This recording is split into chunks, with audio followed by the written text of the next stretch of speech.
regulasinya banyak, tapi nggak jelas. Itu yang tadi kita bilang, OJK ini harus segera ngeluarin nih. Yang clear, jelas, sanksinya apa, insentifnya apa.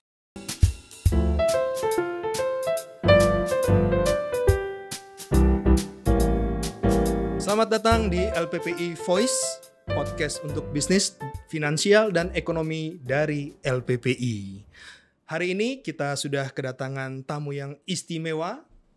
Beliau adalah ahli di bidang sustainable finance dan merupakan salah satu pionir dalam membuat kebijakan ketika masih di OJK terkait dengan perbankan syariah dan keuangan berkelanjutan. Bapak Mulya Effendi Siregar. Selamat datang Pak Mulya, apa kabar? Alhamdulillah, selamat pagi. Baik Pak, terkait dengan podcast kita untuk hari ini, kita akan banyak berbincang mengenai keuangan berkelanjutan, suatu pola pembiayaan yang sangat dibutuhkan akhir-akhir ini untuk kepedulian kita mengenai perubahan iklim dan penghematan energi.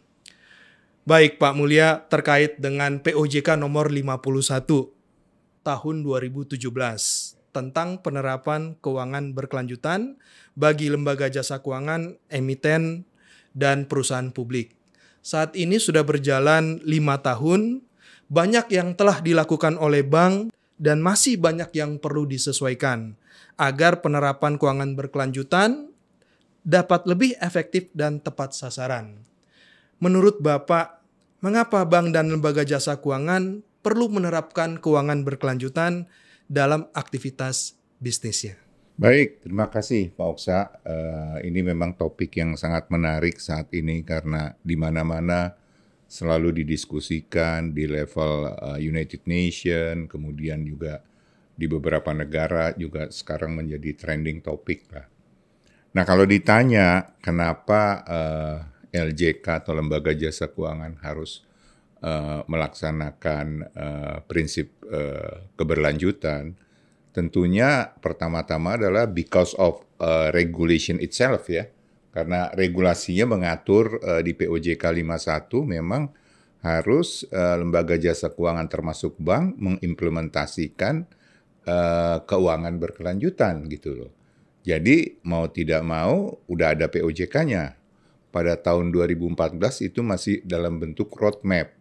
Kemudian OJK mengeluarkan ketentuan POJK 51 tentang keuangan berkelanjutan. Berarti dengan sendirinya ini menjadi suatu kewajiban bagi bank untuk melaksanakan atau lembaga jasa keuangan untuk melaksanakan keuangan berkelanjutan atau sustainable finance. Yang kedua itu dari sisi regulasi, yang kedua dari sisi pasar. Tentunya market mechanism itu akan mendorong bank-bank ataupun LJK untuk melaksanakan keuangan berkelanjutan karena sekarang ini sudah ada tren kesadaran masyarakat untuk mengkonsumsi produk-produk yang memang inline dengan ESG, ya, Environment and Social Governance atau kita kenal dengan prinsip-prinsip keuangan berkelanjutan. Sehingga customer-nya sendiri sudah meminta produk seperti itu.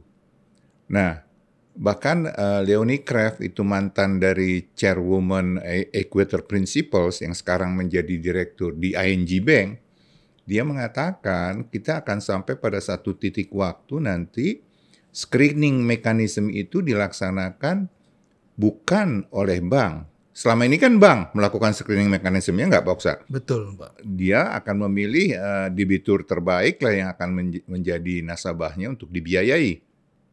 Tapi nanti dia bilang screening mechanism itu dilakukan oleh calon nasabah. Calon nasabah akan ngecek apakah bank yang bersangkutan itu sudah menerapkan prinsip-prinsip keuangan berkelanjutan atau tidak. Kalau tidak, saya tidak mau menjadi nasabah Anda. Nah, ini artinya market mechanism, ada demand untuk itu. Kalau umpamanya bank tidak atau lembaga jasa keuangan tidak beralih kepada pembiayaan yang berkelanjutan, tentunya dia akan kehilangan customer, kehilangan nasabah. Semuanya akan beralih ke bank-bank yang sudah menerapkan sustainable finance. Yang ketiga adalah tentunya kita harus juga menyadari bank ini kan sebagai intermediary, menghubungkan surplus spending unit dan deficit spending unit. Nah, dalam konteks ini tentunya dia harus betul-betul meyakini bahwasanya dana yang dimiliki oleh si surplus spending unit ini digunakan oleh si deficit spending unit ini ke arah yang tepat. Ya kan? Karena bagaimanapun juga sebuah bank atau intermediary institution itu punya tanggung jawab moral untuk meyakini bahwasanya dananya itu tidak digunakan hal-hal yang negatif, misalnya untuk perdagangan narkoba. Kan nggak mungkin, dia harus memastikan. Nah, selain dari perdagangan narkoba juga dia harus memastikan ini sesuai nggak dengan tuntutan ramah lingkungan, tuntutan juga ramah sosial. Maka tentunya kalau memang dia sebagai intermediary ada kewajiban, ada tanggung jawab moral maksud saya untuk memastikan dananya digunakan pada hal-hal yang bermanfaat. Kira-kira itulah alasan kenapa LJK atau bank harus melaksanakan prinsip keuangan berkelanjutan. Baik Pak, menarik sekali. Artinya bahwa bank dan lembaga jasa keuangan ketika menerapkan keuangan berkelanjutan ini akan berdampak positif kembali kepada institusi mereka. Seperti itu Pak. Baik, kalau kita melihat Pak, saat ini sudah berjalan 5 tahun Pak. Sudah berjalan 5 tahun, ada bank dan lembaga jasa keuangan yang serius, bahkan sampai membentuk departemen keberlanjutan, bahkan ada yang sampai divisi sustainable finance. Nah, kalau kita melihat hal tersebut Pak, bagaimana Bapak melihat implementasi keuangan berkelanjutan oleh LJK dalam kurun waktu 5 tahun terakhir ini? Apakah bisa kita katakan puas ataukah masih banyak hal yang perlu dibenahi? Betul, ini waktu yang tepat untuk mengevaluasi karena tadi Pak Oksa sudah meraise sudah 5 tahun ini berjalan sejak 2017. Mungkin saya flashback ke belakang sedikit sesuai dengan semangat roadmap sustainable finance yang pertama yaitu pada tahun 2014 awal dan juga regulasi POJK 51 tahun 2017 dan juga POJK 60 mengenai green bonds. Pada dasarnya, regulasi-regulasi itu membangun kesadaran industri tentang pentingnya sustainable finance ini. Jadi, kalau kita lihat POJK 51 itu, nggak ada sebetulnya sanksi yang tegas untuk mengatakan kalau Anda melanggar ini akan dikenakan sanksi apa, atau berdampak kepada tingkat kesehatan, nggak ada. Iya, betul. Kemudian juga, kalau dilihat dari insentif juga nggak jelas apa insentifnya, ya kan? Sehingga kalau kita lihat memang kita harus menyadari bahwasanya OJK itu sebetulnya membangun awareness dulu. Dia memperkenalkan konsep daripada sustainable finance, kemudian juga latar belakangnya, filosofinya, kenapa harus dilaksanakan. Jadi kalau saya lihat selama 5 tahun ini, kalau ditanya tentang apakah ini sudah optimal, optimal dalam membangun kesadaran, membangun awareness.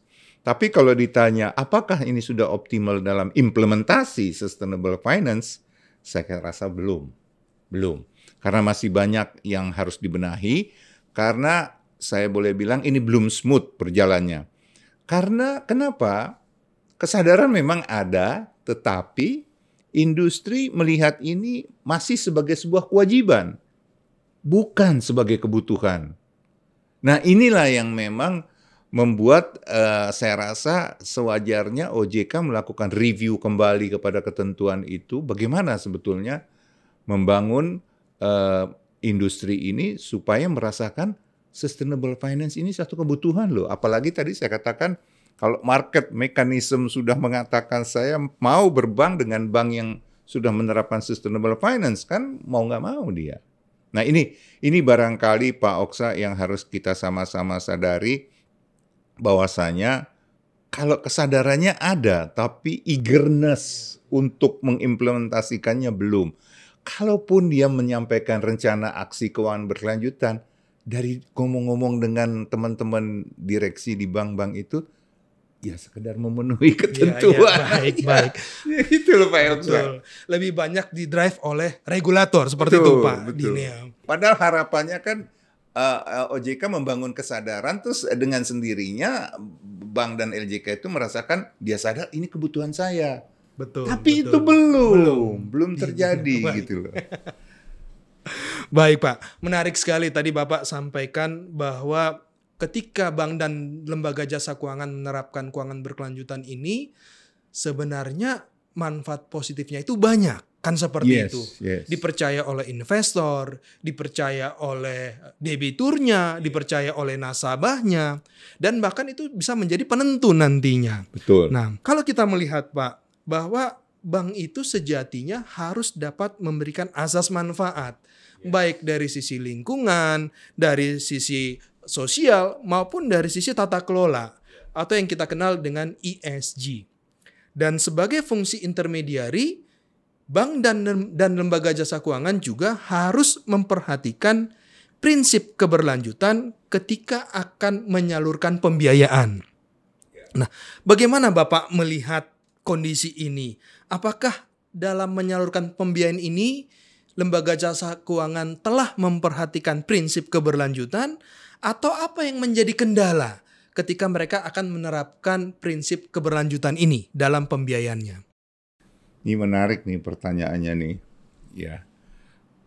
Saya rasa dengan adanya POJK 51 yang itu berlaku kepada seluruh lembaga jasa keuangan termasuk perbankan, tentunya mereka sudah memperhatikan prinsip-prinsip keberlanjutan.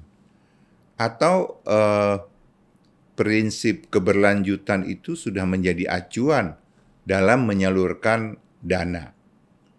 Nah, tapi permasalahannya, apakah sudah seluruh pembiayaan LJK itu menerapkan prinsip keberlanjutan? Tentunya kalau kita mapping pembiayaan itu portfolionya, saya yakin belum. Karena kenapa? Tentunya karena masa lalu. Sebelum ada POJK 51, saya rasa belum sesuai dengan ESG, ya, sehingga masih ada yang outstanding, ya, sehingga itu tentunya harus phasing out, habis, kemudian digantikan yang baru.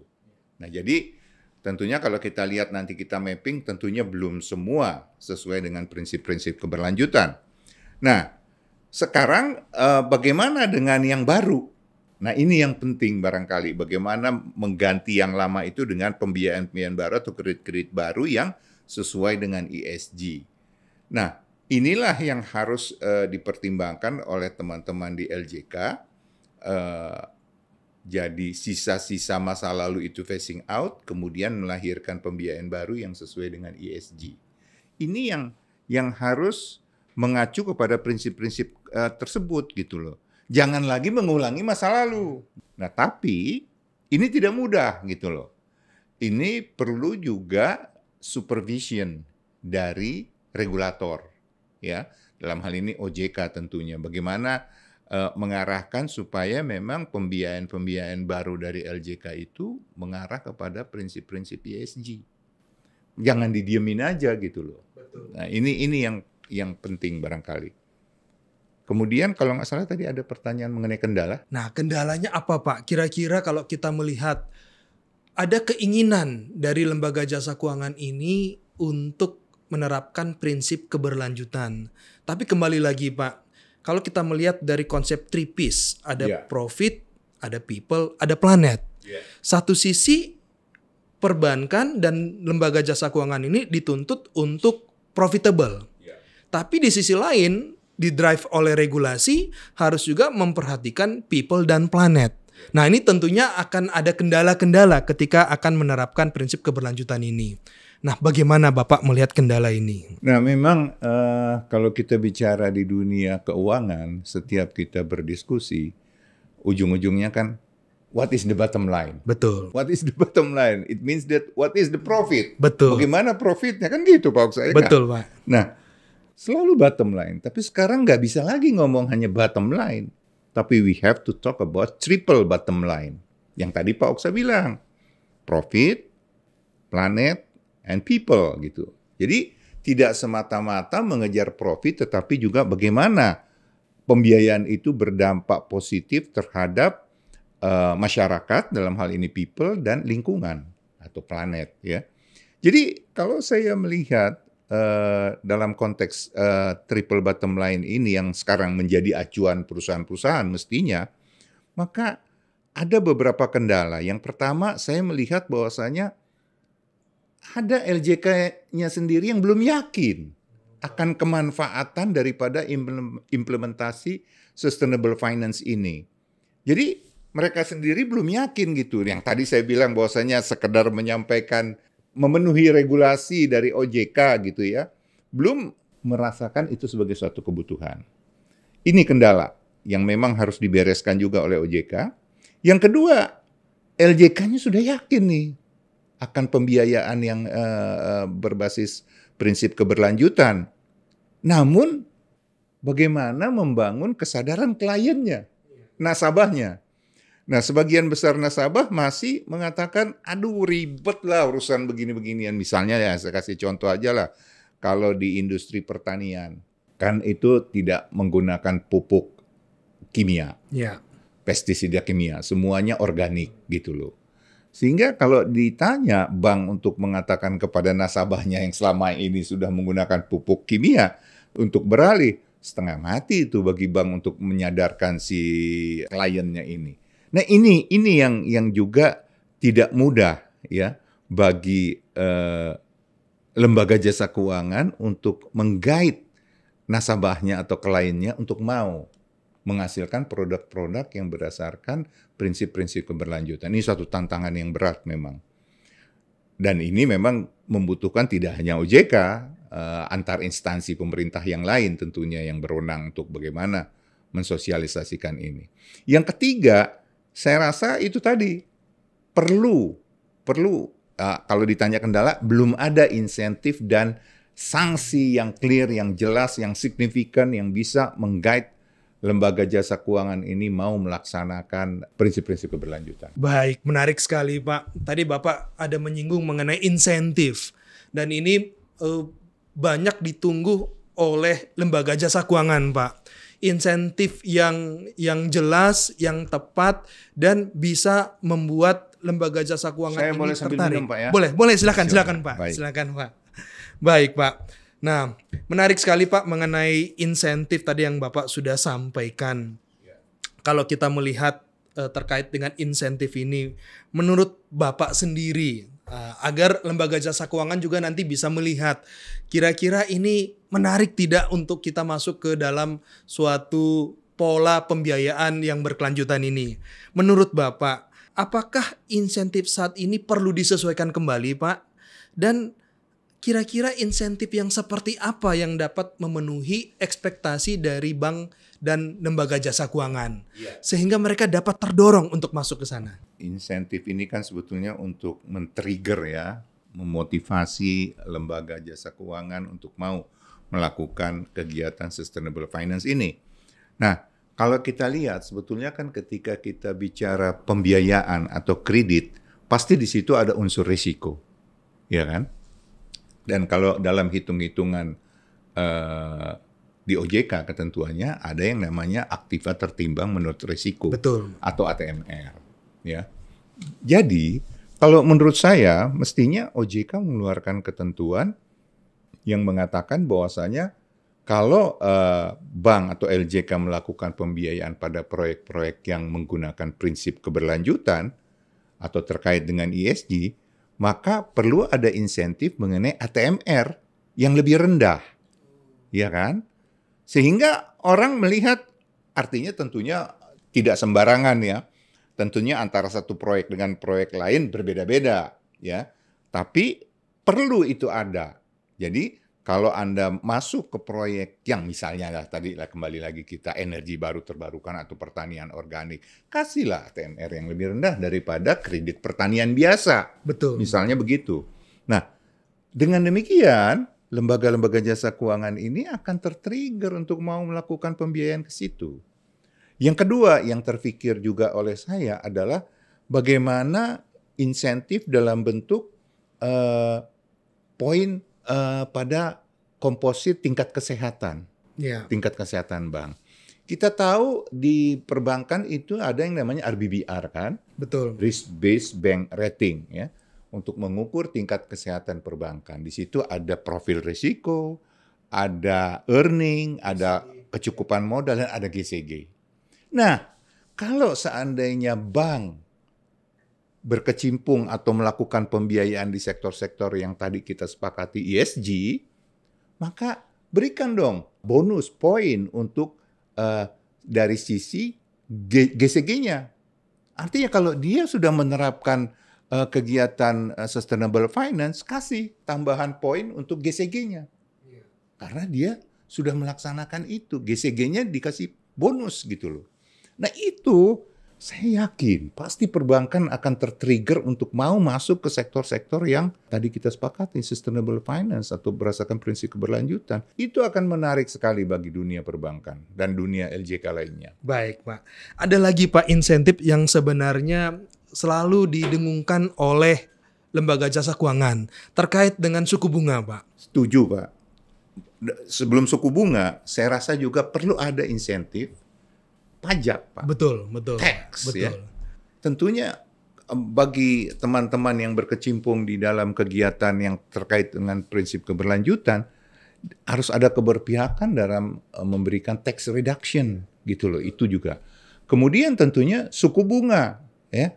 Ini juga perlu ada. Karena dengan adanya suku bunga seperti ini, ya katakanlah seperti subsidi bunga ya. Dikasih untuk pembiayaan ya seperti selama ini kita kenal KUR kan itu ada berapa persen cuman kan rendah sekali gitu kan ya. Nah ini juga perlu gitu loh. Nah semuanya itu memang perlu ada Pak. Jadi baik dari sisi ATMR, tingkat kesehatan, tax, suku bunga.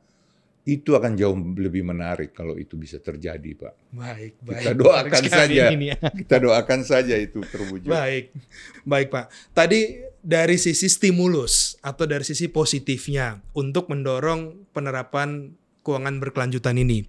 Kemudian dari sisi lain, Pak, terkait dengan sanksi. Tadi Bapak sudah sampaikan bahwa di dalam 5 tahun terakhir ini kita mendorong yang namanya low approach atau sanksi yang rendah. Sanksi yang rendah artinya kita menghimbau, mendorong kesadaran dari LJK untuk menerapkan keuangan berkelanjutan ini. Menurut Bapak, melalui evaluasi 5 tahun terakhir ini, apakah ini waktu yang tepat Pak untuk OJK membuat yang namanya hard approach? Nah, dan bagaimana impact-nya nanti ke ekonomi dan ke keuangan makro di Indonesia? Baik. Pertanyaan yang menarik nih, Pak OJK. Mudah-mudahan teman-teman di OJK mendengar pembicaraan kita ini. Baik. Dan terbetiklah untuk melakukan, saya katakan, amandemen POJK 51. Memang kalau kita lihat 5 tahun belakangan ini membangun awareness yang dilakukan oleh OJK sudah cukup berhasil lah. Cukup membangun awareness akan pentingnya sustainable finance dan semua sudah tahu bahwasanya ada keuangan berkelanjutan. Tapi untuk kita masuk ke tadi hard approach tadi ya, dari soft approach, kita harus belajar dari pengalaman di Eropa dan di Amerika barangkali Pak Oksa. Saya baru baca kemarin saya dikirimin koran Stanbis 14 Juni 2022. Baru nih berarti, baru kemarin. Dari teman-teman RFI, sama-sama di Board of Trustee kami. Jadi ada satu artikel, artikel itu mengatakan bahwasanya, kira-kira begini, saya bacakan. One of the top legal firms advising asset managers on ESG says the industry needs to brace for a more rigorous enforcement of regulations effective immediately. Jadi perlu betul-betul enforcement yang keras dan secara efektif segera mungkin. Memaksa. Brace itu memaksa, to brace. Ini di Eropa dan di Amerika. Sebetulnya apa yang terjadi di Eropa dan di Amerika? Nah, kalau kita baca lagi, ternyata di sini dikatakan, despite pushing through tsunami of ESG rules, it's now apparent that regulators are not necessarily looking at a grace period to allow the industry to adapt, she said. Ini si Swardana dari kantor law di London. Dia mengatakan bahwasanya walaupun banyak regulasi mengenai ESG, tapi regulator tuh jangan lagi kasih grace period lah. Sudah waktunya Waktunya sekarang. Nggak bisa lagi, dia bilang, to allow industry to adapt. Dia bilang harus segera dilakukan, dia bilang gitu. Nah ini apa sebetulnya yang terjadi seperti ini? Ini terjadi ternyata Pak Oksa, saya juga kaget. Di Eropa dan di Amerika itu saat ini marak yang namanya greenwashing. Betul. Greenwashing. Greenwashing itu adalah suatu campaign atau promosi yang mislead. Yang mengatakan produk mereka sudah sesuai dengan energi baru terbarukan, sudah sesuai dengan pertanian organik misalnya. Begitu. Dan paling simpel contohnya greenwashing itu adalah kalau dia menjual karpet, kemudian karpet itu dibilang sudah 50% menggunakan, ada tambahan 50% menggunakan bahan-bahan yang sesuai dengan daur ulang gitu loh. Itu begitu. Tapi yang terjadi, yang dia tambahkan cuman penggunaan dari 2% naik ke 3% untuk yang bisa daur ulang. Itu kan false, itu mislead. Gitu loh. Kemudian juga tirai di kamar mandi dikatakan dapat didaur ulang. Padahal nggak jelas didaur ulangnya bagaimana. Kemudian juga perusahaan minuman dengan kemasan plastik. Dia bilang dia punya program yang namanya daur ulang. Jadi menggunakan kembali plastik-plastik yang sudah tidak dipakai lagi untuk menjadi botol-botol minuman gitu loh. Tapi kenyataannya botol minuman merek itu berserakan di mana-mana. Lebih ke pencitraan sebenarnya. Betul Pak. Ini yang namanya greenwashing yang terjadi. Jadi kalau itu yang terjadi, maka promosi-promosi yang seperti ini sekarang di Eropa dan di Amerika regulator itu sangat keras. Dia sudah intervensi Pak Oksa. Betul. Mereka melakukan, bahkan polisi udah suruh datang ke perusahaannya, bongkar ini semuanya. Karena ini nggak benar udah. Karena pencitraan, tapi pelaksanaannya nggak benar gitu loh. Nah, ini terjadi di Eropa dan di Amerika ya. Dan kalau kita lihat bahwasanya produk-produk yang dikatakan sesuai dengan ESG saat ini sedang diinvestigasi Goldman Sachs oleh Security Exchange Commission Amerika. Begitu juga di DWS tuh anak perusahaannya Deutsche Bank, ya, yang katanya itu perusahaannya menerapkan ESG, sedang diinvestigasi juga oleh regulator di Jerman. Jadi bisa bayangkan nih penerapan greenwashing semua sedemikian rupa. Nah, ini semua terjadi karena ketidakjelasan atau ketidaktegasan regulasi. Jadi regulasinya banyak, tapi nggak jelas. Itu yang tadi kita bilang, OJK ini harus segera ngeluarin nih. Yang clear, jelas, sanksinya apa, insentifnya apa. Dia bilang, salah satu OJK-nya Prancis, si Robert Opel, dia bilang begini, what's more, some regulators in Europe agree, according to the head of French Financial Supervisory Authority, Robert Opel, the lack of clear guidance around European ESG rules actually fuels greenwashing. Jadi ketidakjelasan peraturan itu menjadi bahan bakar untuk terjadinya greenwashing. Betul. Jadi dia bilang permasalahannya di regulator. Jadinya dia bilang begitu nih, Robert Opel nih OJK-nya Prancis loh yang ngomong. Ini ketidakjelasan peraturan-peraturan di Eropa ini mengenai ESG inilah menjadi bahan bakar industri melakukan greenwashing. Sehingga kalau tadi pertanyaan Pak, ini bagaimana, apakah harus lebih hard approach regulasinya? Yes, saya bilang. Karena kalau enggak, kita tunda lagi masih membangun awareness, greenwashing akan terjadi besar-besaran seperti yang dialami, coba bayangin perusahaan besar Goldman Sachs yang kita kenal, DWS miliknya Deutsche Bank. Itu perusahaan-perusahaan besar. Melakukan itu sekarang udah diintervensi sama SEC, sama regulator di Jerman. Nah, kita nggak mau menunggu sampai itu terjadi lah. Oleh karena itu OJK harus segera mengeluarkan yang Pak Oksa mengatakan hard approach itu. This is the time. True, Pak. Kalau kita lihat memang jangan sampai ketika kita masih dalam level awareness, ini dimanfaatkan menjadi pencitraan. Kan seperti itu, Pak. Bahwa kami sudah menerapkan keuangan berkelanjutan, kami sudah mengadopsi prinsip-prinsip ESG, tapi secara realita itu tidak sesuai dengan apa yang sudah dilakukan. Kan seperti itu, Pak. Nah, sekarang menarik, Pak. Kalau kita lihat, ini ada pertanyaan terakhir untuk Bapak. Indonesia diberikan target pengurangan emisi sebesar 29% sampai tahun 2030. Dan dengan bantuan luar negeri, bantuan Eropa dalam hal ini bisa turun 41%. Untuk itu di roadmap tahap kedua, OJK sudah mengeluarkan taksonomi hijau, Pak. Taksonomi hijau yang diharapkan nanti akan diikuti oleh bank dan lembaga jasa keuangan untuk membuat standar pembiayaan hijau. Termasuk untuk memitigasi greenwashing tadi. Kan seperti itu, Pak. Nah, kira-kira Pak, Bapak melihat ini suatu hal yang baik, Pak. Suatu hal yang baik, tapi apa yang perlu disiapkan? Karena kita masih kekurangan standar.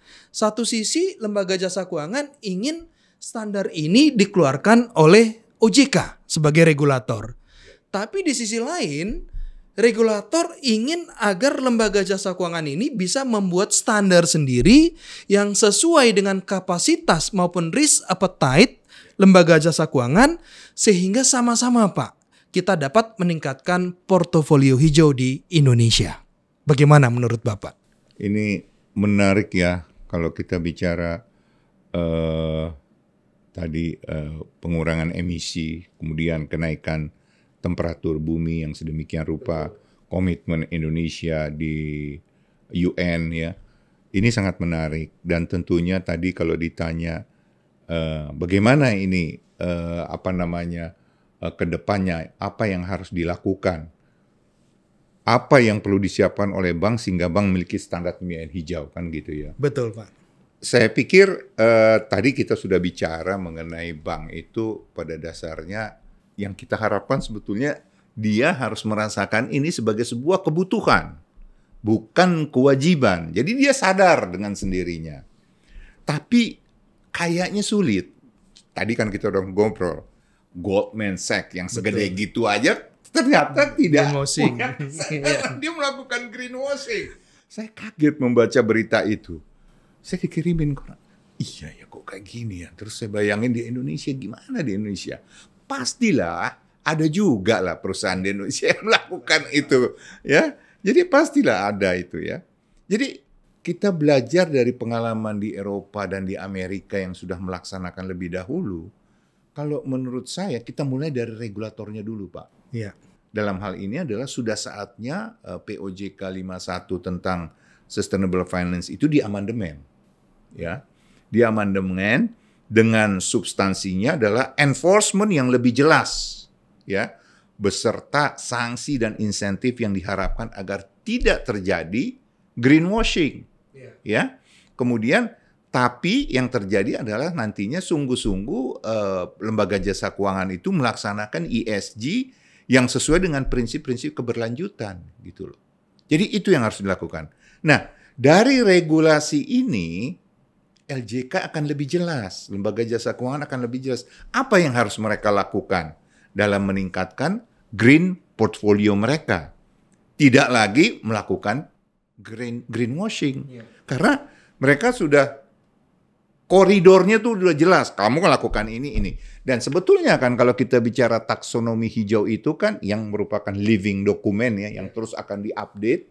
Sementara ini kan belum semua sektor kan. Betul. Yang ada di taksonomi. Tapi di taksonomi itu sudah ada itu mulai dari produsen yang di awal sini, kemudian terus bahan bakunya menggunakan apa, itu kan kelihatan tuh kalau di taksonomi hijau. Sehingga di titik mana sebetulnya yang masih merah, atau masih kuning, atau sudah hijau gitu loh.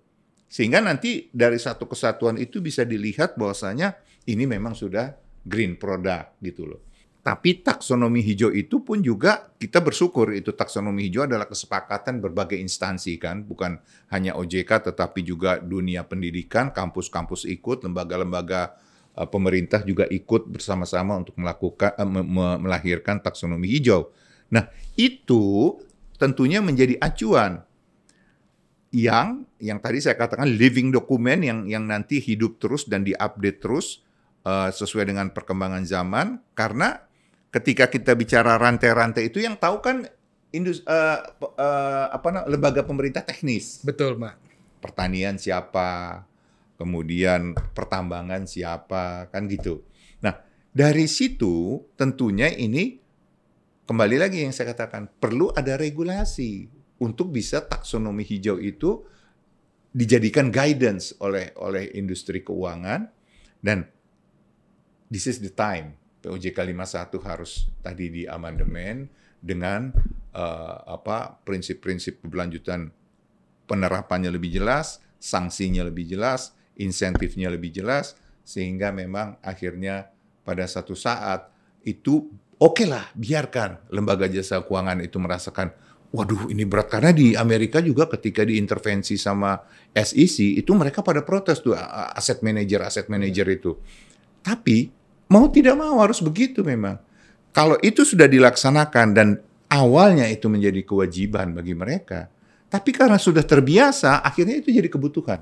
Betul. Harapan kita begitu, Pak Oksa. Baik, Pak. Jangan terus jadi kewajiban, tapi akan menjadi kebutuhan di suatu saat. Kita positive thinking. Satu saat itu akan jadi kebutuhan bagi industri keuangan. Demikian, Pak Oksa.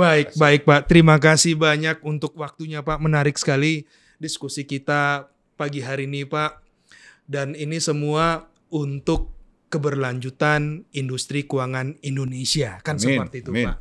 Terima kasih sekali lagi untuk waktunya, untuk Bapak. Sehat selalu, Pak. Sehat selalu, Pak. Dan terus berkarya untuk sustainable finance di Indonesia. Terima kasih. Terima kasih. Selamat Sama-sama. pagi dan sampai ketemu di lain kesempatan. Terima kasih, Pak.